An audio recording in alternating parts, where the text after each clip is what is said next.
উড়ান পাঠশালার তরফ থেকে আমাদের হিস্ট্রির যে এসএলএসটি ক্লাস 9, 10, 11, 12 এর ক্লাস চলছিল, আজকে একটা নতুন পর্বে আমরা যাচ্ছি। সেটা হচ্ছে মোগল এবং মোগল ডাইনেস্টির যেভাবে আমরা ভাগ করে নিয়েছি। প্রথম ভাগে আমরা রাখছি মোগল সংস্কৃতি, মোগল অর্থনীতি, মোগল অ্যাডমিনিস্ট্রেশন মানে প্রশাসনিক ব্যবস্থা এবং মোগলদের স্থাপত্য ভাস্কর্য। আবার দ্বিতীয় ধাপে আমরা রাখছি একেবারে আর্লি মোগলরা, মানে হলো ওই যেটাকে আমরা বলতে পারি বাবর থেকে পুরোপুরি আকবর পর্যন্ত একটা স্টেজ, বা যদি আমরা এক্ষেত্রে বাবর থেকে শেরশাহ অব্দি পড়াই তারপরে আকবরটাকে আলাদা করে নিয়ে পড়াতে পারি। আর তারপরে হচ্ছে জাহাঙ্গীর থেকে, ঠিক তাহলে আমরা সেই হিসেব করলে 3 থেকে আমাদের 4টে ক্লাসের মধ্যে আমরা শেষ করব। ঠিক, তাহলে এটা মাথায় রাখতে হবে। তাহলে আমরা আজকে যেটা এই প্রশাসনিক স্থাপত্য ভাস্কর্য চিত্রকলা সাহিত্যে এই পর্বটা আমরা শুরু করছি। দেখো, প্রশাসনিক ব্যবস্থাটা অনেকটাই মিল আছে সুলতানি শাসনের সঙ্গে, যে মোগল সম্রাট সে সর্বোচ্চ ক্ষমতার অধিকারী এবং এটা পুরোপুরি একটা স্বৈরাচারী শাসনতন্ত্র ছিল, তাই তো? এটা আমরা জানি।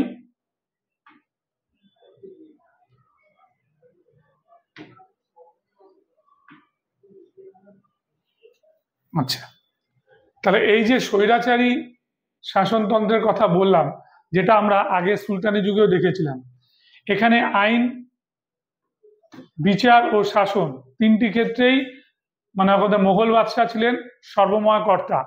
মোগল বাদশাহ আইন, ঠিক আছে, তারপরে আইনের পাশাপাশি যেটা দুটো বললাম আমি, বিচার আর শাসন, এই তিনটের ক্ষেত্রে উনি হচ্ছে সর্বোচ্চ ক্ষমতার অধিকারী ছিলেন। এবার দেখো, এই প্রশাসনের মানে এই অ্যাডমিনিস্ট্রেশনটা যিনি সবচেয়ে ভালো করে বানিয়েছিলেন, তৈরি করেছিলেন, তিনি হচ্ছেন মোগল সম্রাট আকবর।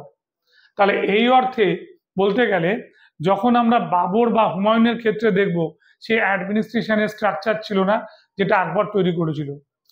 কেন্দ্রীয় প্রশাসনিক কর্মচারীগণ, কেন্দ্রীয় প্রশাসনিক কর্মচারীদের মধ্যে মানে সেন্ট্রালের মধ্যে সবচেয়ে উঁচুতে বা সবচেয়ে বড় যার ক্ষমতা সেখানে ছিলেন হচ্ছে বাদশাহ স্বয়ং, এবং সমস্ত মন্ত্রীরা বাদশাহের কাছে সমস্ত কাজ নিয়ে আলোচনা করতেন, তাদের দপ্তর নিয়ে আলোচনা করতেন এবং মন্ত্রীরা তাকে পরামর্শ দিয়ে সাহায্য করতেন। ঠিক আছে, মনে থাকবে। এবার এখানে একটা বড় পোস্ট ছিল ওয়াকিল। ওয়াকিল পোস্টটা আমি খুব ভালো করে বুঝিয়ে দিই যে আমাদের বাদশাহের পরে দ্বিতীয় যে পোস্ট সেটা কিন্তু ওয়াকিল, এবং ওয়াকিলের ক্ষেত্রে এটা মনে রাখবে যে তিনি রাজার অবর্তমানে তিনি নিজে ডিসিশন মেকার ছিলেন। যেমন আমরা দেখতে পাই হুমায়ুনের সময় ওয়াকিল হয়েছিলেন কে, বৈরাম খান। ঠিক, এবং বৈরাম খানের মৃত্যুর পরে ওয়াকিলের গুরুত্ব চলে যায়। ওয়াকিলের জায়গায় ক্ষমতা পেয়ে যায় কে, ওয়াজির বা উজির। ঠিক, তাহলে আমরা দেখে নিচ্ছি যে বাবর, হুমায়ুন, আকবরের সময় ওয়াকিলই ছিলেন মন্ত্রী পরিষদের প্রধান, এবং যেটা বললাম বৈরাম খানের অপসারণের পরে ওয়াকিল পদের গুরুত্ব হ্রাস পায়, তাই তো? তাহলে বৈরাম খাঁ একজন ওয়াকিল ছিল। ঠিক, তিনি রাজস্ব দেখতেন, রেভিনিউ, সামরিক দায়িত্ব পালন করতেন। দুটো বড় কাজ, একটা হচ্ছে যুদ্ধ বাধ্যই, তার জন্য সামরিক দেখার দায়িত্ব ছিল, এবং রেভিনিউ জেনারেট না হলে, রেভিনিউ কার্যকরী না হলে কাজ হবে না, সেটার জন্য উনি রেভিনিউটা দেখতেন। এবং এই পদের বিলোপ ঘটান কে, শাহজাহান আর এই পদ রাখেননি। এবার যে পোস্টটার গুরুত্ব সেটা হচ্ছে দেওয়ান বা উজির। ঠিক, তাহলে উজির মানে ওয়াজির আর দেওয়ান সেম পোস্ট। দ্বিতীয় গুরুত্বপূর্ণ মন্ত্রী ছিলেন দেওয়ান। ওয়াকিল পদের গুরুত্ব কমে যায়, তিনি হয়ে যান বাদশার পরের জায়গাটা দখল করেন। এই নিয়েও একই কাজ করতেন, রাজস্ব বিভাগের দায়িত্ব তাকে বহন করতে হতো। তাহলে যে রাজস্ব আগে দেখতো ওয়াকিল, সে রাজস্ব এখন দেওয়ান দেখতে শুরু করলো। আকবর উজিরকে দেওয়ানি আলা সম্বোধন করতেন বা দেওয়ানি উজিরাত, তাকে দেওয়ানি আলো ছাড়া এটাও বলা হতো দেওয়ানি উজিরাত।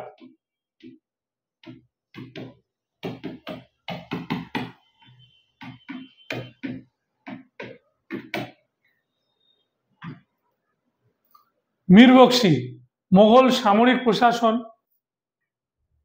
এবং গুপ্তচর বিভাগের প্রধান ছিলেন মীর বখশি। কি বললাম? মোগল সামরিক প্রশাসনটা এবং গুপ্তচর বিভাগ, স্পাই সিস্টেম দুটোই দেখতো কে? মীর বখশি। ঠিক আছে, তিনি মনসবদারদের অর্থ অনুমোদনও করতেন, মনে থাকবে। তাহলে যে মানসাবদার কার মাইনে কত হবে সেটা দেখতো মীর বখশি। তাহলে মীর বখশির ক্ষমতা মারাত্মক।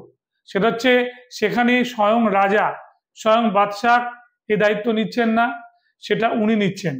এবং মিলিটারি মানে সামরিক বিভাগের প্রধান, কেউ কেউ বলছে যেটা দেওয়ানি আর্টস ছিল সুলতানি যুগে, দেওয়ানি আর্টস,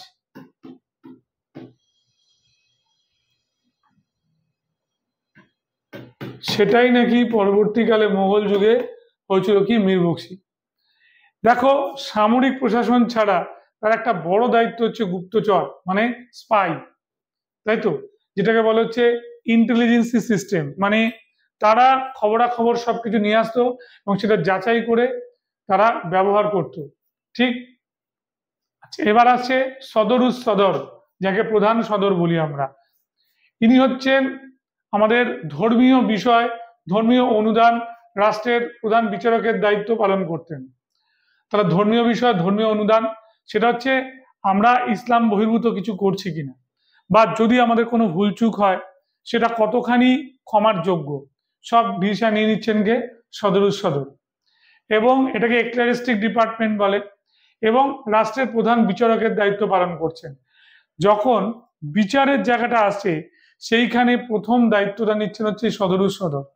যদি দেখা যায় যে সদরুস সদর স্যাটিসফাই করতে পারছে না কোনো একজনকে বিচারে, তখন বিচারের জায়গাটা চলে যেত কার কাছে?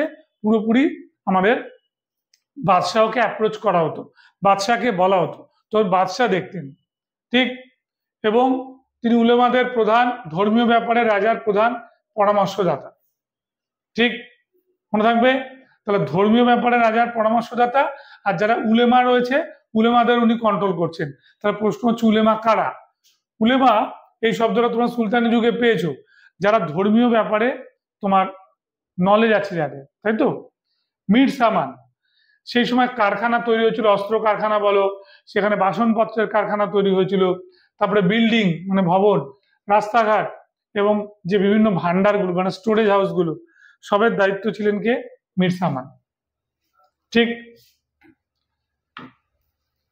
এবার অন্যান্য গুরুত্বপূর্ণ কর্মচারীদের মধ্যে ছিলেন মুহাতাসিব। ঠিক আছে, মুহাতাসিবের কাজটা কি? মুহাতাসিব হচ্ছে যে আমাদের জনসাধারণের নৈতিক চরিত্রের উন্নতি করা। এবার জনসাধারণের নৈতিক চরিত্র উন্নতি করা কিভাবে, সেটা একটা তার তো মাপকাঠি থাকবে, সেটা অবশ্যই কুরআনের নির্দেশ অনুসারে। ঠিক। ধরো তোমাদের আমি একটু ভালো করে বোঝাই, সেটা দেখবে সিরিয়াতে এখনো করে তালিবানরা, যে প্রত্যেকটি মহিলা রাস্তাঘাটে বেরোলে তাকে নাকাব পরতেই হবে। এবার সেই ওপরের চোখের পোর্শনটুকুতে যে কাপড়টা দেওয়া থাকবে সে কিন্তু দেখতে পাবে বাইরে কে লোক হাঁটছে, সবকিছু করছে, আর সমস্ত কিছু তাকে আবৃত থাকতে হবে। এবং আবৃত থাকার সময় যদি সে দেখা যায় কোনো তার আচরণ বা একটা কিছু তোমার ওদের ঠিক ল অ্যান্ড অর্ডার, ওদের যে নির্দেশগুলো আছে তার বাইরে চলে যাচ্ছে, তখন ওদেরকে কি করা হতো?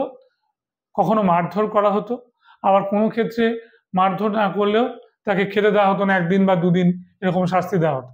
আর যখন কেউ শাস্তি নিত বা শাস্তি পেত, তখন বলা হচ্ছে যে ইনশাল্লাহ তোমার মঙ্গল করবে, তুমি আল্লাহর নির্দেশ মেনেছো, তুমি ভুল করেছো বলে এই নির্দেশনামা মেনেছো। ভয়ানক একটা ব্যবস্থা। কিন্তু আশ্চর্য ব্যাপার তোমাদের আমি বলে দিই, যেটা সোসাইটিতে সবসময় যারা অ্যাডভান্টেজ কিছু পায় তারা উঁচু তলার মহিলা, তাই তো। সেইখানের ওই উঁচু তলার মহিলারা কিন্তু তোমার কিছুটা ওই কি বলো বাদশার পরিবারের মহিলা হোক অমুক তমুক, তারা কিছুটা সুযোগ সুবিধা পেত। কিন্তু ওদেরকে বারবার করে যেটা বলা হতো, কেন বলা হয় এটাকে মধ্যযুগ। ঠিক আছে, মধ্যযুগ এই সেন্সেই বলা হয় যে ওদের চেপে রেখে ঢেকে রেখে সবকিছু করে এরকম করা হতো। কিছু কিছু মহিলা এতে ভীষণ মোটিভেট হতো, তারা বলছে এটাই ঠিক, ঠিক আছে এই পদ্ধতি ঠিক, তারা এই পদ্ধতিতে যেত। আর কিছু কিছু মহিলার মনে হতো না এই পদ্ধতি ঠিক না। এবং যারাই এই পদ্ধতি থেকে বেরিয়ে আসতো, যারা যদি মধ্যবিত্ত আর নিম্ন মধ্যবিত্ত হতো তাহলে এদের কপালে মারধরে জুটতো, আর যারা উচ্চবিত্ত হতো তারা বেরিয়ে আসতো। তোমাদের আমি বলেছিলাম যে রাজিয়া সুলতানের ক্ষেত্রে রাজিয়া নাকাব হিজাব সব ফেলে দিয়েছিল, এসব কিছু দেখেইনি। তার হাত খোলা, হাত যেরকমভাবে তোমার কিভাবে ঢাকা থাকতো একটা এর মধ্যে, কি বলবো, গ্লাভসের মধ্যে, সব কিছুই থাকতো। চুল ইসলামে মানে খোলা নিষিদ্ধ ছিল, ঠিক আছে। উনি কিন্তু মনে করতেন যে চুল খোলা থাকলে তার অনেক সুবিধে, সেই জন্য উনি চুল খুলেই বসতেন, ঠিক আছে। এবং পুরুষদের মতো পোশাক পরা তো একেবারেই বারণ, কিন্তু রাজিয়া এটা করতে পেরেছিলেন। এই যে আমি বলছি বারবার করে যে হাই সোসাইটির লোক সেটা মেনটেন করতে পারতেন। তাহলে রাজিয়া সুলতান হয়েছিলেন, রাজিয়া এটা পেরেছিলেন সময়েরকে চ্যালেঞ্জ করে। কিন্তু এবার আমি কিছু মহিলার কথা বলবো তোমাদের, যেমন হচ্ছে আমাদের এক ভদ্র মহিলার কথা আমি বলছি, নূরজাহান। নূরজাহান সেই মোগল যুগে সে ড্রেসটাকেই চেঞ্জ করে দিয়েছিল, ঠিক আছে। যেরকম আমরা এখনো দেখতে পাই যে সালোয়ার কামিজ, এই পোশাক তো আমাদের নয়, তাই না। এই পোশাকটা অ্যাকচুয়ালি নিয়ে এসেছিল আরবি, তুর্কি, এদের পোশাক। সেই পোশাকটা যদি খুব ঢিলে ঢোলা হয় তাহলে দৌড়তে অসুবিধে, কাজ করতে অনেক অসুবিধে। তার জন্য উনি সময়ের সঙ্গে সঙ্গে উনি যেটা করেছিলেন, ডিজাইন করে এটাকে একটা নতুন রূপ দিয়েছিলেন, আর বলেছিলেন একটা দোপাট্টাকে ব্যবহার করতে হবে। এবার দোপাট্টাটার অনেক রকম ফাংশন। যদি তুমি তোমার খুব ঠান্ডার মধ্যে বেরো, সে দোপাট্টা দিয়ে মুখ তুমি মানে সারা তুমি কান টান জড়িয়ে নিতে পারবে, মুখ ঢেকে নিতে পারে, ঠান্ডা লাগবে না। আবার যদি প্রচন্ড রোদের মধ্যে বেরো, ঠিক আছে, তখন তুমি এটাকে ব্যবহার করতে পারবে। এবং সবচেয়ে বড় কথা হচ্ছে কিছু জিনিস তুমি কোমরে বেঁধে নিয়ে যাবে, ধরো যুদ্ধের একটা মুহূর্ত, তরবারি বা কিছু নেবে, বা একটা বাচ্চা ছেলে বা মেয়েকে তুমি সঙ্গে নিয়ে যাবে, তখন ওই দোপাট্টাটা খুব কাজে লাগবে। এটার নাম ছিল বাদালখানি ওড়না, ঠিক আছে। এবং যেটা উনি করলেন, ওই সালোয়ার কামিজ থেকে যেটা উনি তৈরি করে দিলেন, তার নাম হচ্ছে চুড়িদার, ঠিক আছে, যেটা এখনো পর্যন্ত ব্যবহার হচ্ছে। তো এটা উনি পেরেছিলেন কিসের জন্য? উনি যেহেতু বাদশাহ আমাদের জাহাঙ্গীরের ওয়াইফ বলে, প্রথম আনলেন উনি বিউটিশিয়ান কোর্স। বিউটিশিয়ান কোর্স ওরা তো মানে সব ঘরোয়া পদ্ধতিতেই হতো, কিন্তু সেটাকে অনেক সাইন্টিফিক করলেন। নিয়ে আসলেন মুলতান থেকে প্রচুর পরিমাণে মাটি, যে মুলতানি মাটি একটা বিউটিশিয়ান কোর্সের একটা অঙ্গ, উনি এটা করলেন। এবং খাবার দাবারের একটা তুমি রেস্ট্রিকশন তৈরি করলেন, যে খাবার দাবারের ফলে ত্বকের ঔজ্জ্বল্য নষ্ট হয় না, বা ত্বক নষ্ট হয় না, দীর্ঘদিন পর্যন্ত সে কর্মক্ষম থাকে, ঠিক। তো এটা উনি করতে পারছেন, বা উনি হাতের পিঠে উঠে যুদ্ধ করছেন, ঠিক আছে, উনি সবকিছু দেখছেন প্রকাশ্যে, হিজাব বা নাকাব ছাড়া। এটা তো নূরজাহান বলেই। আবার ঔরঙ্গজেব যেমন এগুলোকে আবার খুব প্রচন্ড কড়াভাবে মানতেন। তার যে মেয়ে ছিল, যাকে আমরা মাকফি বলি, তাই তো, মাকফি শব্দের অর্থ হচ্ছে আড়াল, যিনি নিজেকে গোপনে রাখেন, জেবুন্নিসা। তো জেবুন্নিসা আবার এগুলো বিশ্বাস করতেন না, মানে ঘরের মধ্যে হিজাব নাকাব ছাড়া থাকা যায়। এবার উনি বাগানে বসলে বা এগুলোতেও উনি সমস্ত এসব ছেড়েই উনি বসতেন। ঔরঙ্গজেব যখন ব্যাপারটাকে নোটিশ করলো বা জানতে পারলেন, তখন উনি বললেন যে তোমার যদি এরকমই করতে ইচ্ছা করে, তাহলে তুমি কারোর সঙ্গে কথা বললে তুমি সেটা পুরো পর্দার মধ্যে থেকে বাইরে ভেতরে ঢুকে গিয়ে তুমি সেখান থেকে কথা বলবে। তো এই যে ওর একটা কঠিন শাস্তি সেরকমভাবে হয়নি, কিন্তু ও চেষ্টা করেছিল এর চেয়ে বেরিয়ে আসতে। এবং জানা গেল যখন যে একজন তোমার কি বলবো, এই যে দেওয়ান ওয়াজিরের কথা বলা হচ্ছে, এরকম একটি ছেলের সঙ্গে তার বাবার ইয়েতেই রিলেশন হয়েছে, এবং বাবা তার একটা বিয়ে ঠিক করেছিল, সেটা হয়ে গেছে, মানে ওনার কথাবার্তা পাত্রপক্ষের ভালো লাগেনি বলে। এবং যখন উনি জানতে পেরেছিলেন, কি কঠিন শাস্তি তিনি দিয়েছিলেন, মেয়েকে একেবারে বড় একটা দুর্গের মধ্যে বন্দি করে রেখে দিয়েছিলেন, কোনো লোকালয়ে আসতে পারতেন না। আর যে ছেলেটি এর সঙ্গে ইনভলভ ছিল, তাকে গরম জলে সেদ্ধ করে মেরে ফেলেছিলেন, ঠিক আছে, পুরো সারা শরীর গলে গিয়ে উনি মারা যান। তা আমি একটা উদাহরণ দিলাম যে কেন এটাকে মধ্যযুগ বলে, আর কেন এই জায়গাটার প্রতি মানুষের আপত্তি। এই সময় কি ভালো কিছু ছিল না? সে ভালো কিছু পাওয়া মানে হচ্ছে খড়ের গাদার মধ্যে তোমার সূচ খোঁজার মতো, বুঝতে পারছো? বা তুমি একেবারে বিশাল বড় একটা নদীতে নেমে মুক্ত খোঁজার মতো, বুঝতে পারছো? তো এখানে ওমেন এম্পাওয়ারমেন্ট কি আছে? আমি আপনার কাছে এটাই হচ্ছে প্রশ্ন। যেখানে যদি আমরা নারীকে সম্মান করতে না পারি, নারীকে যদি আমরা এটা মনে করতে না পারি যে নারী আছে বলে আজকে পুরুষের একটা অস্তিত্ব, মানে আমাকে যিনি গর্ভে ধারণ করেছেন তিনি একজন নারী, এই বোধটা ইন্দাস ভ্যালি সিভিলাইজেশনে, সিন্ধু সভ্যতা ছিল, এই বোধটা বৈদিক যুগে ছিল, পরবর্তী বৈদিক যুগে মানে ডিটোরেট করে, আমি মানছি, তারপরে গুপ্ত যুগেও ডিটোরেট করেছিল, কিন্তু এরকম জায়গা, হ্যাঁ, মানে কি ভয়ানক। তো এই যে এগুলো আমি যেটা বলতে চাইছিলাম, যে সব কিছু সব নির্দেশনামা অমুক তমুক দেখতে হচ্ছে, ঠিক আছে। বিচার বিচার তো হলো, বিচার করা, কিন্তু যদি ওরা মনে করে জাজমেন্টে যে এটাই ঠিক, প্রকাশ্য রাস্তার মধ্যে, ওহ কি ভয়ানক তালিবানি অত্যাচার, 50টা চাবুক মারা হলো একজন ভদ্রমহিলা। আর একটা রকম লোহার হুক আছে, যদি কিছু মানে ওরা ওরা মনে করে যে ওরা কথা বলছে, আস্তে আস্তে কথা বলছে, তাহলে জোরে কথা বলছে না কারণ তাহলে খারাপ কিছু করছে, তখন লোহার আকশি দুটো দিয়ে চামড়ার মধ্যে এমন ভাবে টেনে দেয়, ছিঁড়ে যায় চামড়া, রক্ত পড়তে থাকে। এটা কি বলবে? যাই হোক, আমি হচ্ছে আমার আমার ধারাতে এটাই বললাম, মানুষ শিক্ষিত হলে কি হয়, মানুষের বিকাশ হয়। আর যে কোনো জিনিস তুমি ছেড়ে দেবে, তুমি জেনে রাখবে সেই জিনিসটা তোমার কাছে ফিরে আসবে। আর যে জিনিসটা যদি তোমার কাছে ফিরে না আসে, তাহলে তুমি জানবে সেই জিনিসটা তোমার ছিল না, কোনো সময় তোমার ছিল না। যাই হোক, তাহলে ধর্মীয় নির্দেশের কথা হলো এখানে বললাম। তারপরে যেটা বললাম, বাড়ির বাড়ির মানে হচ্ছে গুপ্তচর, স্পাই, সিক্রেট স্পাই। এবার দারোগা এই ডাক চৌকি, যিনি হচ্ছে এখানে ডাক বিভাগের কাজ করতেন, কারণ এখানে ডাক চৌকি কথাটা আছে। তাহলে বাড়িরটা দেখো সুলতানি যুগেও ছিল, এখানেও রয়েছে। মুস্তাফি, মুস্তাফি হচ্ছে হিসাব পরীক্ষক, মানে যাকে আমরা অডিটর বলি, তাই তো। তাহলে অডিটর মুস্তাফির সমস্ত হিসেব মিললে, সবকিছু স্যাংশন করলে, মানে উনি মূল দপ্তর থেকে দেখিয়ে নেবে, তখনই সবকিছু রেভিনিউ বলো, তখন টাকা পয়সা বলো, সবকিছু স্যাংশন হবে। ওয়াকিনভিশ, ওয়াকিনভিশ যিনি হচ্ছে নিউজ রিপোর্টার, মানে সংবাদ লেখেন বা যিনি সবকিছু আমাদের লিখে দিচ্ছেন। প্রাদেশিক শাসন ব্যবস্থা, এখানে ছিল সুবেদার, সামরিক ও প্রশাসনিক দায়িত্ব এবং ফৌজদারি বিচার পরিচালনা করতেন আমাদের সুবেদার, ঠিক আছে। তাহলে সামরিক প্রশাসনিক দায়িত্বের ভার নিত এবং একই সঙ্গে ফৌজদারি বিচার পরিচালনা করতো। এবার ফৌজদারিটা কি?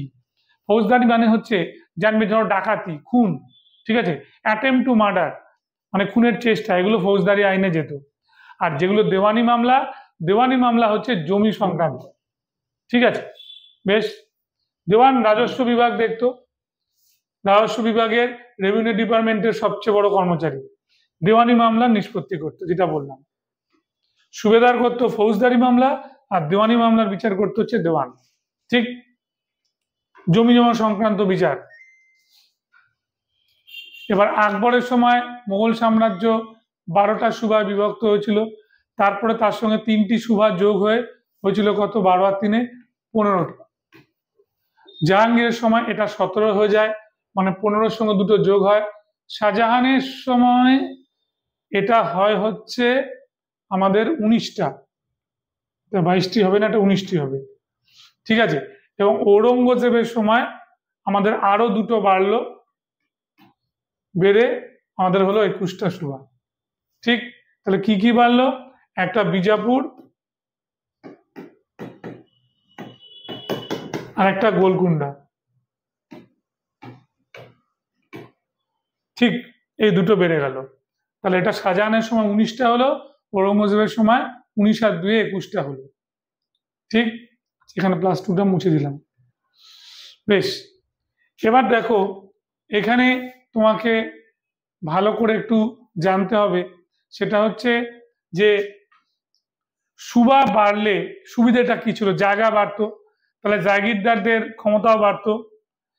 সুবা বা প্রদেশের যিনি গভর্নর, তাকে বলা হতো সুবাদার বা সিপাহসালার বা নাজিম। তাহলে সুবার হেড সুবাদার বা নাজিম বা সিপাহসালার একই ব্যক্তি, এটা বুঝতে পারলে। নেক্সট, প্রাদেশিক দেওয়ান সুবাদারের ক্ষমতার নিয়ন্ত্রক হিসেবে কাজ করতেন, ঠিক আছে। প্রদেশ মানে হচ্ছে আমরা চলে গেলাম সেন্ট্রালের বাইরে, ঠিক আছে, এবং সরাসরি কেন্দ্রীয় দেওয়ানের কাছে দায়বদ্ধ থাকতো, মানে ইনি যা কাজ করছেন, মানে প্রাদেশিক দেওয়ান যার উপর নির্ভর করছে সে হচ্ছে কেন্দ্রীয় দেওয়ান, এটা মাথায় ঢুকে না। নেক্সট, প্রাদেশিক শাসন ব্যবস্থা কিরকম ছিল? যেটা সেন্ট্রালে বড় ছিল তার একটা ছোট সংস্করণ ছিল, ঠিক আছে। কাজী, কোতোয়াল, মীরবহল এরা সব এর আন্ডারে কাজ করতো। প্রদেশের যিনি বিচারক তাকে কাজী বলা হতো। সরকারের প্রধান প্রশাসনিক কর্তা ছিল কে? ফৌজদার। সরকারগুলি বিভিন্ন পরগনায় বিভক্ত ছিল, এর প্রধান প্রশাসনিক কর্তা ছিল সিকদার। আমিন বা কানুনগো রাজস্ব বিভাগীয় কর্মচারী ছিলেন। মনে রাখবে, আমিন বা কানুনগো রাজস্ব বিভাগীয় কর্মচারী ছিলেন। আমিল বা আমল গুজার, আমল গুজারের দায়িত্ব কি ছিল? রাজস্ব সংগ্রহ আর রাস্তাঘাটের রক্ষণাবেক্ষণ। তাহলে রেভিনিউটা যিনি হাতে হাতে কালেকশন করছেন এবং রাস্তাঘাটটা সব দেখছেন, সব করছে হচ্ছে আমল গুজার, যাকে আমরা আমিল বলি। কোতোয়াল হচ্ছে যাকে আমরা বলি, এখনো বলি যে নগরের কোতোয়াল, মানে হচ্ছে আমাদের এক কথায় একটা ইংরেজি টার্ম আমরা ইউজ করি, কমিশনার, পুলিশ কমিশনার, তাই তো? কোতোয়ালের দায়িত্বটা তাই ছিল। সরকারের আইন শৃঙ্খলা, শান্তি নিরাপত্তা, নাগরিকদের আয় ব্যয়ের খবর রাখতেন। এই নাগরিকদের আয় ব্যয়ের খবর আমাদের কখনো রাখেন না, কি বলবো, আমাদের কমিশনার রাখেন না, কিন্তু তখন কোতোয়ালকে রাখতে হতো। এবার আসছে মানসাবদারি ব্যবস্থা। মানসাবদারি ব্যবস্থাটা এসেছিল আমাদের 1577 সালে, আমাদের মোগলদের সময়। যদিও এই মানসাবদারি ব্যবস্থা আগে চালু হয়েছিল মঙ্গোলিয়াতে। মানসাবদার শব্দের অর্থ হচ্ছে পদমর্যাদা। ঠিক আছে, মঙ্গোলিয়াতে সর্বপ্রথম আমাদের মানসাবদারি ব্যবস্থা চালু ছিল।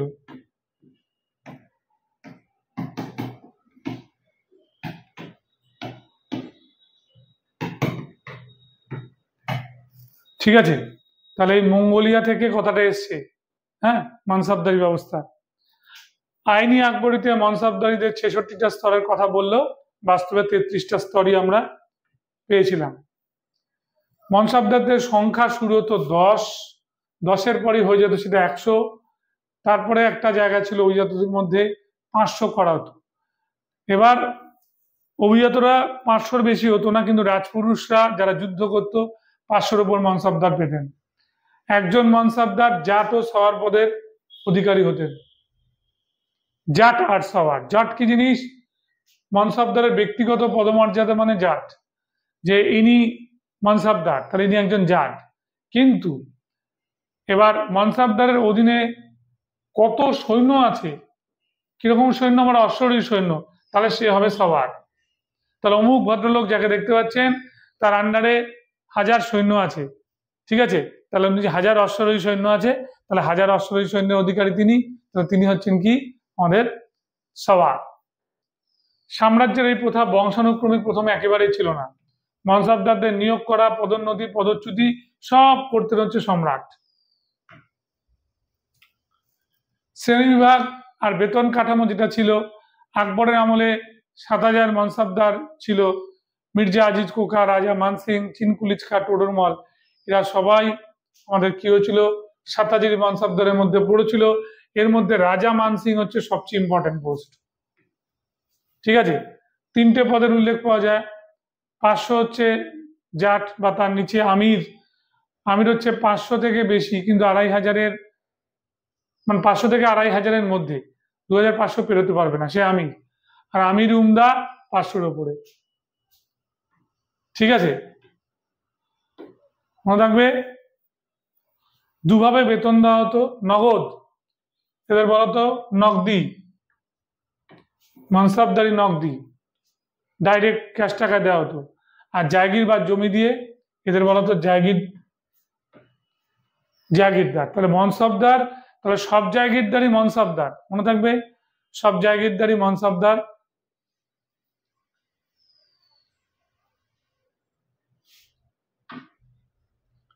এবার সেলিম, সেলিম মানে যুবরাজ সেলিম মানে হচ্ছে আমাদের জাহাঙ্গীর 10,000 মনসবদারি পেয়েছিলেন। জাহাঙ্গীর সেই সময় ঠিক করলো 2 আসপা, 1 আসপা আর 3 আসপা, 3 আসপা। 2 আসপা মানে 2টো ঘোড়া, 3 আসপা মানে 3টে ঘোড়া, আর 1 আসপা মানে 1টা ঘোড়া। ঠিক আছে, 1 আসপাও লিখে দিই।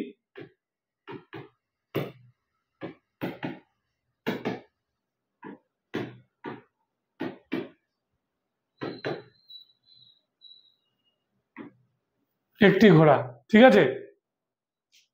তার সময় মাসিক অনুপাত হিসেবে বেতন দেওয়া হতো। শাহজাহানের সময় 2 আসপা, 3 আসপা পদের সংখ্যাটা বেড়ে যায়। ঔরঙ্গজেবের শাসনকালে মনসবদারের সংখ্যাটা আরো বেড়ে যায়। জায়গিরদারি সংকট এর ফলে দেখা দেয়। হাজারের নিচে সকলকেই মনসাবদার বলা হতে শুরু করলো। ঠিক আছে, হাজারের নিচেও মনসাবদার চালু থাকলো। ঠিক বুঝে গেল এটা। এবার অর্থর যোগান কি করে হতো? বলছে রাজস্বের উৎস হিসেবে বিশাল বড় ভূখণ্ড, এই জমি থেকে ওদের কি আসতো? রেভিনিউ আসতো। উচ্চ পদপ্রাপ্ত কর্মচারী মনোনীত ব্যক্তিদের মধ্যে বন্টন করে দিতেন। জায়গির বা তৈউল বলা হতো। ঠিক, জায়গির গ্রহণকারীকে জায়গিরদার বা তৌলদার বলা হতো। এবং এদের ভাগটা কি ছিল? তনখা জায়গিরদার। যে সকল মনসাবদারদের নগদ অর্থে বেতন দেওয়া হতো অথবা বেতনের সমপরিমাণ ভূমি রাজস্ব আদায়ের জন্য জায়গির হিসেবে দেওয়া হতো, তারা তনখা জায়গিরদার নামে পরিচিত ছিল। ঠিক, যাদের ডাইরেক্ট নগদ অর্থে বেতন দেওয়া হতো তারা হতো তনখা জায়গিরদার। ঠিক, আর বেতনের সমপরিমাণ আবার কি হতো? আবার ভূমি রাজস্ব আদায়ের জন্য আবার একটা কি করা হতো? জায়গির নিয়োগ করা হতো। তাহলে যেভাবেই আমরা দেখতে পাচ্ছি, যদি যে ক্যাশ টাকাটা সে পেত নগদ অর্থে, তারই সমপরিমাণে যখন তাকে ওই কি বলবো রেভিনিউ দেওয়া হচ্ছে, তখন সে কিন্তু তনখা জায়গিরদার হচ্ছে। মাসরাত জায়গিরদার, একজনকে কোন একটা পদে বসানো হলো, ঠিক আছে, ও শর্ত সাপেক্ষে একটা জায়গিরদারি দেওয়া হলো যে তুমি 1 বছরের জন্য বা 2 বছরের জন্য এই জায়গিরদারি পাচ্ছ, বা এই মেন জিনিসটা তোমাকে মেনটেন করতে হবে। এদেরকে মাসরাত জায়গিরদার বলা হয়। ইনাম জায়গিরদার কিরকম? কোনো বিদ্বান বা গুণী ব্যক্তিকে যদি আমরা বড় তার গুণের জন্য, তার লেখাপড়ার জন্য বা তার কাছ থেকে অ্যাডভাইসের জন্য আমরা কি দিচ্ছি? জায়গিরদার দিচ্ছি, তখন তাকে ইনাম জায়গিরদার বলা হয়। ঠিক আছে, সাধারণত বিদ্বান বা পণ্ডিতরাই পেত। চাকরি বা একটা পদমর্যাদারও কোনো সম্পর্কের সঙ্গে ছিল না। অনুদানমূলক বন্দোবস্ত, মাদাদি মাস, আলতা মাখা এইসব নামে পরিচিত ছিল। তাহলে মাদাদি মাস ইনাম জায়গিরদারের একটা পার্ট। বাতান, জমিদার বা সামন্তরা মোগল আমলে বংশানুক্রমে জমি বা জায়গির ভোগ করতেন, তাদের বাতান জায়গিরদার বলা হয়। মানে বাবার ছেলে বা ঠাকুরদার নাতি এভাবে পাচ্ছে, সেটা হচ্ছে বাতান হিসেবে, তাই তো? তাই বংশানুক্রমিক এই জমিদারটা বা জায়গিরদারি ব্যবস্থাটা বাতান জায়গিরদার। এবার জায়গির যে জায়গাটা আছে, তারপরে জায়গিরদারের স্থায়ী কোনো সত্ত্ব ছিল না, কারণ জায়গিরদারি সিস্টেমটা হস্তান্তরযোগ্য ছিল। সম্রাটের ইচ্ছা অনুযায়ী জায়গিরকে জায়গির হস্তান্তর ঘটনা হতো। জোর তলব বা বিদ্রোহ প্রমাণ, যেখানটা হচ্ছে হঠাৎ করে কিছু একটা তোমার তলব করা হলো, যেটা এখানে তোমাকে জায়গিরদারি করতে হবে, আগের জায়গাটা ছেড়ে দাও, বা ওই জায়গাটাতে প্রচন্ড বিদ্রোহ হচ্ছে, তোমাকে জায়গাটা ছাড়তে হবে। ঔসাদ বা মাঝামাঝি বেশ, আবার রায়তী বা রাজস্ব প্রদানকারী অঞ্চল, যেখানে রেভিনিউ ভালো হচ্ছে সেখানেও আবার কি হয়? জায়গিরদারের পরিবর্তন ঘটে। সুলতানি যুগে যেটা ইকতা ছিল, সেটাই হয়ে গেল মোগল যুগে জায়গিরদারি ব্যবস্থা। ল্যান্ড রেভিনিউ, কারোরি বা ক্রোড়ি, তাই তো? যে জমি ছিল সেটা একটা লোহার আংটা দিয়ে সেটা মাপ নেওয়া হতো, একটা বড় বাঁশের চেন দিয়ে প্রান্ত থেকে ও প্রান্ত ধরে পুঁতে দিয়ে, সেই যে মাঝখানে যে গ্যাপটা, যে লোহার আংটা দিয়ে একটা চেন বাঁধা আছে, সেটা দিয়ে একটা জমি মাপার ব্যাপার ছিল, তাকে আমরা কারোরি বা ক্রোড়ি বলি। এটা আকবরের সময় খুব চালু ছিল। ঠিক, 1575-এ আকবর এই কারোরি ব্যবস্থার প্রচলন করেন। টোডরমল বাংলা, বিহার, গুজরাট বাদে সমগ্র দেশকে খালিসা জমিতে পরিণত করেন। তাহলে খালিসা কি? খালিসা হচ্ছে সুলতানের নিজস্ব জমি, তাকে আমরা খালিসা জমি বলি। 182টি পরগনা বিভক্ত করে 182 জনকে রাজস্বর আধিকারিক নিয়োগ করা হয়েছিল। ঠিক আছে, এবং একদম প্রায় 2.5 লক্ষ টাকা বাৎসরিক রাজস্ব সংগ্রহের সিদ্ধান্ত এখানে নেওয়া হয়েছিল। এই রাজস্ব সংগ্রাহকদের কারোরি বা আমিল বলা হতো। এটাকে ক্রোড়ি ব্যবস্থা বলে। ক্রোড়ি ব্যবস্থা একসময় ব্যর্থ হয়, টোডরমল ক্রোড়িদের দপ্তর বন্ধ করে দেন, কারণ এখানে প্রচুর কি হতো? কারচুপি হতো। 1580 সালে আকবর 10 সালা বন্দোবস্ত চালু করেন, মানে 10 বছরের জমির উৎপাদনের একটা হিসেব নিয়ে একটা গড় করা হতো, তার মধ্যে আবার দুটো দেখা হতো, সবচেয়ে বেশি কত হায়েস্ট, সবচেয়ে কম কত, সেটার একটা হিসেব নেওয়া হতো। ঠিক আছে, সেটাকে 1/10 করা হতো বাৎসরিক রাজস্ব। আবার তার থেকে আবার 1/3 নিয়ে পুরো তুলে রাখা হতো রাজকোষে, তাই তো, রাজকোষে 1/3 তুলে রাখা হতো। যাবত বা টোটরমলের ব্যবস্থা, এটা জমি জরিপের উপর ছিল, এটা নির্ভর করতো। জমির পরিমাপের ভিত্তিতে রাজস্ব নির্ধারণ হতো। 1582-তে টোটরমল দেওয়ানি আশরাফ পদে নিযুক্ত হন এবং দস্তুরুল আমল অর্থাৎ রাজস্ব সংক্রান্ত নির্দেশনামার মাধ্যমে জাত ব্যবস্থা প্রবর্তন করেন। এই ব্যবস্থার প্রধান বৈশিষ্ট্য ছিল প্রতি গ্রামে প্রত্যেক কৃষকের হাতে কি পরিমাণ চাষযোগ্য জমি আছে তা পরিমাপ করা এবং প্রতিটি জমির উৎপাদন শক্তি বিচার করা। কি বললাম? প্রতিটা জমির উৎপাদন শক্তি বিচার করা। বিহার, এলাহাবাদ, মুলতান, আগ্রা, মালব, দিল্লি, লাহোরে, আজমিরে, গুজরাটে এই ব্যবস্থাটা প্রচলিত ছিল। ঠিক আছে, এবার চাষযোগ্য জমিকে 4টে ভাগে ভাগ করা হয়েছিল। পোলাজ, প্রতি বছর চাষ করা হয় যেটা, সেটা পোলাজ। পরৌটি, মাঝে মাঝে চাষ হয় আর মাঝে মাঝে পতিত রূপে পড়ে থাকে, তাকে পরৌটি। চাচার, 3 বা 4 বছর পতিত রাখার পরে চাষ হয়, চাচার। আর বাঞ্জার, 5 বা বেশি সময় ধরে যে জমিটা পতিত থাকে, মানে আকর্ষিত থাকে, তারপর চাষ করা হয়, সেটাকে আমরা বলছি বাঞ্জার। তাহলে চাচর, পরৌটি, বাঞ্জার, পোলাজ, এই 4টে জিনিস আমাদের খুব ইম্পর্টেন্ট ছিল। তার দহশালা সিস্টেমের পর আমরা 2 বছর বাদেই এই সিস্টেমটাকে লক্ষ্য করি। গাল্লাবাক্স বা বাটাই বা ভাওয়ালি, এটা ভাগ চাষ, ভাগ চাষের একটা নাম। এখানে 3টে ভাগে ভাগ করা হতো। করার দাঁত, ঠিক আছে, এটা খামারের চুক্তিভাবে তোমার ফসলটাকে ভাগ করা হতো। ক্ষেত কাটাই, পুরো একটা ক্ষেতের হিসেবে ওরা ফসল কাটতো, ঠিক আছে, এবং সেটা যখন কাটছে তার আগে ওরা জমির অংশ ভাগ করে নিত এবং যে যা নিজের অংশের ফসল তুলে নিত। আর সাই কাটাই হচ্ছে স্তূপাকারে ফসল জমা রাখতো, তার থেকে যে যার ভাগ নিয়ে নিত। হলো করার দাঁত, ক্ষেত কাটাই আর সাই বাটাই। ঠাট্টা কাবুল কাশ্মীরে, মানে সিন্ধুর অঞ্চলে, কাবুলে, কাশ্মীরে প্রচলিত ছিল। কানকুত বা দানাবন্দি, তার দড়ি দিয়ে জমি মাপা হতো বা পা ফেলে ফেলে জমি মাপা হতো। তারপরে একটা নির্দিষ্ট এলাকার উৎপাদন দেখে রাজস্বের হার নির্দিষ্ট করা হতো। এটা নগদি, মানে নগদে দেওয়া হতো এবং নগদে দেওয়াটাই বাধ্যতামূলক করা হয়েছিল। না, সরি, ভুল করলাম।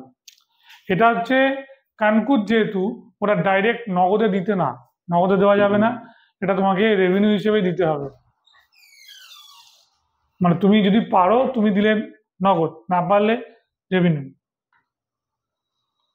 নাস্ক, ঠিক আছে, আগের দাবির গড় ধরে একটি পদ্ধতি ছিল। আংশিক বা সম্পূর্ণ রাজস্ব নির্ধারণ করা হতো না। একবার নির্ধারণ করা হয়ে গেলে বছর পর বছর তা অপরিবর্তিত থাকতো। ঔরঙ্গজেবের আমলেও এই ব্যবস্থা বহাল ছিল। জমিদারি ব্যবস্থার সঙ্গে এই ব্যবস্থার মিল ছিল। ঔরঙ্গজেবের আমলে এই ব্যবস্থা বহাল রাখা হয়েছিল, জমিদারি ব্যবস্থার সঙ্গে এই ব্যবস্থার কি বলছে, মিল ছিল। মুঘল আমলে অন্যান্য রাজস্ব পদ্ধতির মধ্যে হস্ত ও বুধ হন্ত হয়ে গেছে। হস্ত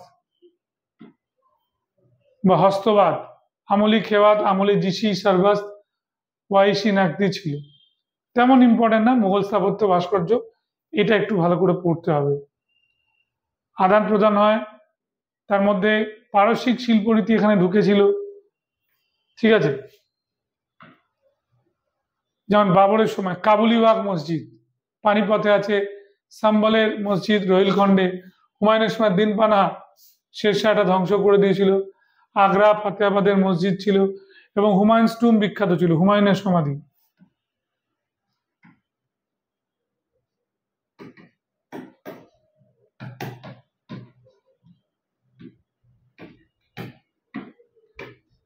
আগ্রা, তাই তো, শেরশাহর সময় রোটাস দুর্গ বা রোটাসগড় দুর্গ, পুরনো কেল্লা, কিলাই কুয়ানা, ঠিক আছে, এবং সাতারান ওনার নিজের সমাধি ইম্পর্টেন্ট ছিল। Akbar Allahabad fort, palace of 40 pillar স্থাপন করেন। হুমায়ুনের সমাধি, হ্যাঁ, আকবরের সময় হচ্ছে, এটা হাজি বেগম করেছিল।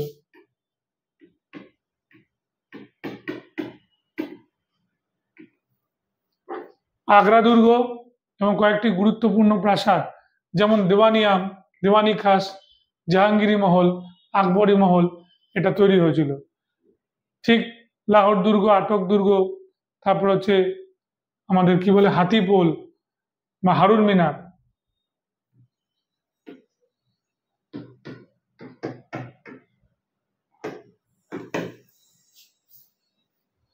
ঠিক আছে, হারুন মিনার হয়েছিল। ফতেপুর সিক্রিতে বুলান দরওয়াজা, এটা গুজরাট বিজয়ের স্মৃতি হিসেবে তৈরি হয়েছিল। জামা মসজিদ, দিওয়ানি খাস, পাঁচ মহল, যোধাবাই মহল, দিওয়ানি খাস, দিওয়ানি আম,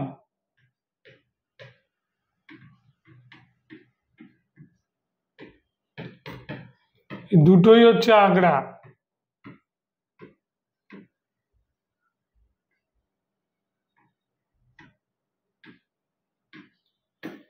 আগ্রায় হয়েছিল। ঠিক আছে, মনে থাকবে। জাহাঙ্গীরের সময় ওনার শ্বশুর মশাই ইতিমদ্দৌল্লার সমাধি, সিকান্দ্রায় আকবরের সমাধি, শ্রীনগরের শালিমার বাগ তৈরি করেন। শাহজাহানের সময় তো প্রচুর, প্রিন্স অফ বিল্ডার্স, অসামান্য।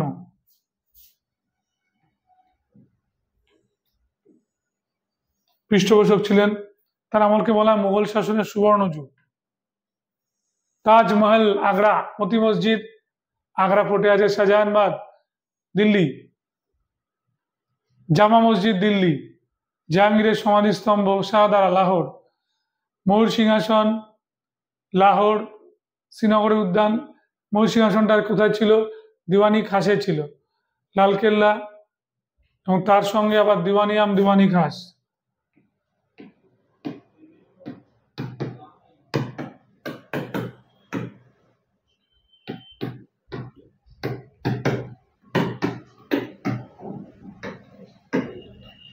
দুটোই দিল্লিতে।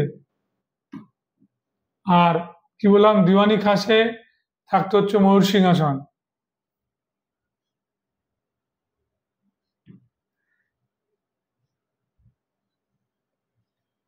ঠিক আছে, এছাড়া মৎস্য মহল ছিল, অঙ্গুরিবাগ মহল, শীষ মহল,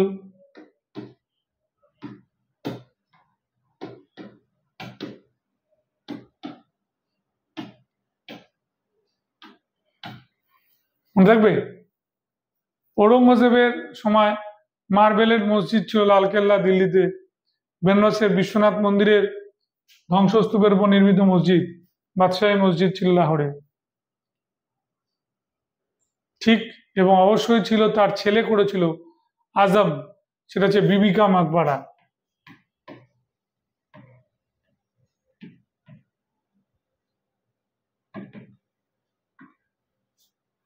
তাই তো, এই বিবিকা মাকবারাকে কি বলা হতো? আমাদের মিনি তাজ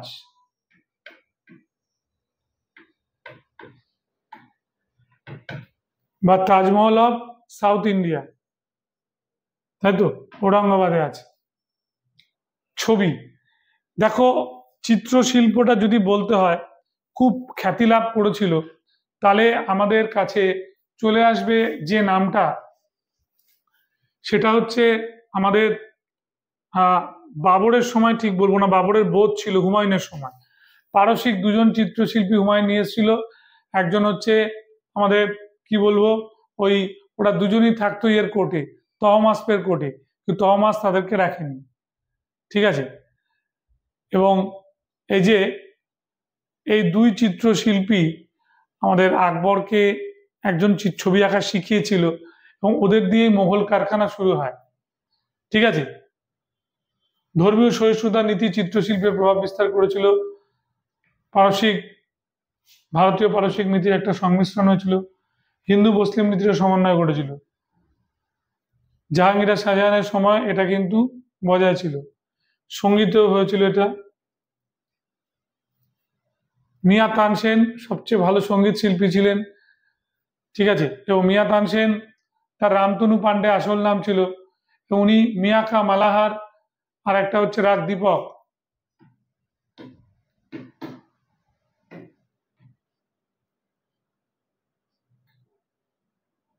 মিয়াকা মালাহার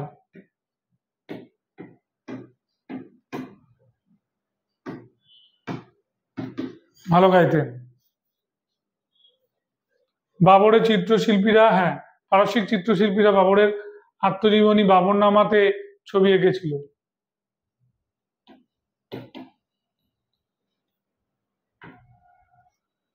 হুমায়ুন, সৈয়দ আলী এবং আব্দুস সামাদ, এই দুজন এই সময় খুব নাম করেছিল হুমায়ুনের সময়।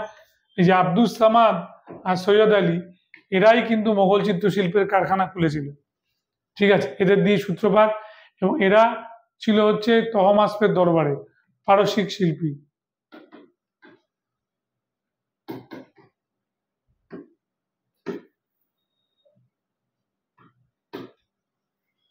ঠিক আছে, আকবরের সময় খাজা আব্দুস সামাদ পৃথক একটা আর্ট স্কুলের ভার তৈরি হয়।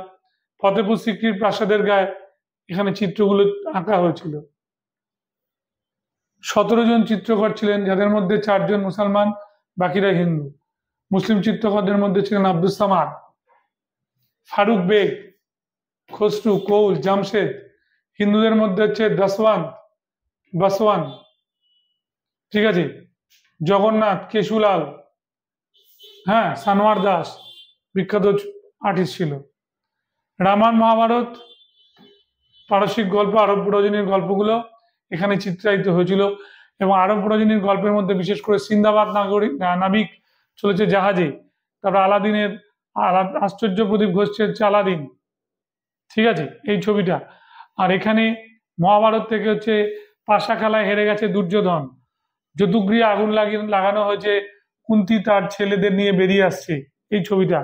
রামায়ণের ডানা কেটে দিয়েছে দশরথে, এই রাবণের জটায়ুর ডানা কেটে দিয়েছে রাবণ, ওই ছবিটা।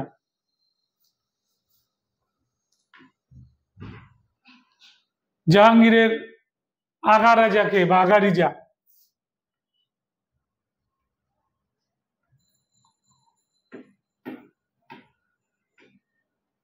আগারিজাকে নাদিরুল জামান এবং ওস্তাদ ওয়াদ হয়ে গেছে। ওস্তাদ মনসুরকে কি দিয়েছিল? নাদির উল আসার, পুরো নামটা রিবে নেমে গেছে, নাদির উল আসার। ঠিক আছে, জাহাঙ্গীরের আমলে চিত্রশিল্পের একটা প্রভূত উন্নতি হয়েছিল, নিজেও একজন আর্টিস্ট ছিলেন। ঠিক আছে, এবং চিত্রশিল্পে পারসিক প্রভাবের পরিবর্তে ভারতীয় প্রভাব বৃদ্ধি পেতে থাকে জাহাঙ্গীরের সময়। যেমন কাংড়া একটা আর্ট ছিল, এই যে কাংড়া রীতি। ঠিক আছে, লতা, ফুল, পাখি, মানব মূর্তি, যুদ্ধ শিকার, জটায়ুবধ, এগুলো ছিল। আগারিজা, আবুল হাসান, মুহাম্মদ নাদির, মুহাম্মদ মুরাদ এবং উস্তাদ মনসুর। ঠিক আছে, এবং হিন্দু চিত্রকরদের মধ্যে ছিলেন বিসেন দাস, তুলসী মনোহর, গোবর্ধন প্রমুখ। এর মধ্যে বিসেন দাস, উস্তাদ মনসুর আর হচ্ছে আগারিজা। ঠিক আছে, এবং অবশ্যই আবুল হাসান। 1, 2, 3, 4 এই 4 জন আর্টিস্ট হচ্ছে খুব স্বনামধন্য artist. Mughal school of miniature তৈরি হয়ে যায়, এটাও মাথায় রাখবে। ঠিক আছে, তাহলে আমরা পুরাণ পাঠশালা তরফ থেকে আমরা এখানে এই ক্লাসে পুরোপুরি ধরে ধরে আলোচনা করলাম মোগলদের প্রশাসনিক ব্যবস্থা, এবং প্রশাসনিক ব্যবস্থার সঙ্গে সঙ্গে চিত্রশিল্প, স্থাপত্য, ভাস্কর্য, এগুলো নিয়ে আলোচনা করলাম। তাহলে আমাদের মোগল সংস্কৃতি ক্লাসটা আমরা এখানেই শেষ করলাম।